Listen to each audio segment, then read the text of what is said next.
Story की wines में आपका स्वागत है। आज की कहानी है नन का श्राप। यह कहानी एक छोटे से गांव की है जहां एक पुराना मठ कॉन्वेंट है। यह मठ अब वीरान है और लोग कहते हैं कि वहां एक नन की भटकती हुई आत्मा का वास है। कोई भी उस मठ में जाने की हिम्मत नहीं करता, लेकिन उस मठ के पीछे छिपी एक भयानक कहानी है। श्राप की शुरुआत कई दशक पहले यह मठ शांति और भक्ति का स्थान हुआ करता था।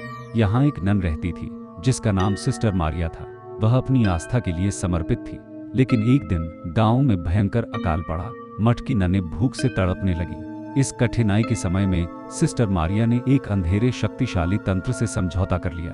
उसने अपनी आत्मा को बेच दिया ताकि मठ के लिए भोजन मिल सके। भोजन तो आया, लेकिन वह शापित था।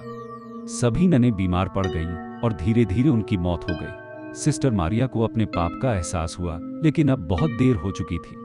वह मठ में अकेली रह गए, अपने पाप के साथ श्रापित। मठ की रहस्यमय सिस्टर मारिया की आत्मा अब मठ में भटकती रहती है। गांव के लोग कहते हैं कि रात के समय मठ से अजीब अजीब आवाजें आती हैं, कोई रोने की, कोई प्रार्थना की। कभी भी लोग सिस्टर मारिया की छाया को मठ की खिड़की से झांकते हुए देखते हैं। कई लोगों ने उसे देखा और फिर अजीब घटनाओं का सामना किया। कुछ लोगों का कहना है कि जो भी मठ के अंदर गया वह कभी वापस नहीं आया। एक दिन गांव का एक युवक अजय, जिसने इन कहानियों पर विश्वास नहीं करता था, उसने मठ में जाने का फैसला किया।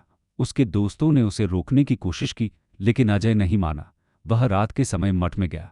अंदर का दृश्य भयावह था। टूटे हुए बेंच, जर्जर दीवारें और चारों तरफ एक डरावनी खामोशी। अचानक उसे एक अजीब सी ठंडी हवा का झोंका महसूस हुआ। उसे लगा जैसे कोई उसे देख रहा है। तभी उसने एक कमरे में एक धुंधली आकृति देखी। सिस्टर मारिया की आत्मा, उसकी आंखें खाली और चेहरा बेहद भयावह था। अजय चीखते हुए मठ से भाग निकला। अगले दिन गांव वालों ने देखा कि अजय बदहवास था और वह बार बार एक ही बात बड़बड़ा रहा था, वह यहाँ है, वह मुझे ढूंढ रही है। अंत आज भी गांव के लोग उस मठ से दूर रहते हैं। सिस्टर मारिया की आत्मा अब भी उस मठ में भटक रही है, अपने पापों का प्रायश्चित करती हुई। गांव के बुजुर्ग कहते हैं, उस मठ के पास मत जा, नन का श्राप अभी भी जीवित है।